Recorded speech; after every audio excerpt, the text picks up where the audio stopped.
1 ശമൂവേൽ 9:15.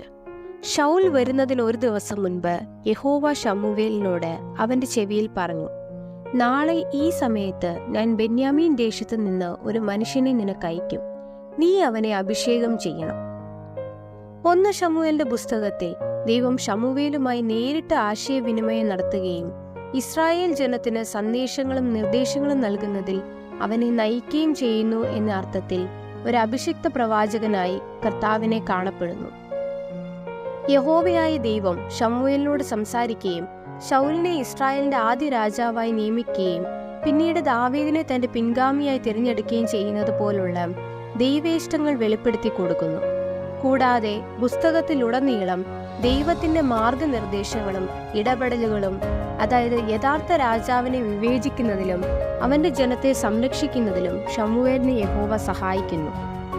അതിന്റെ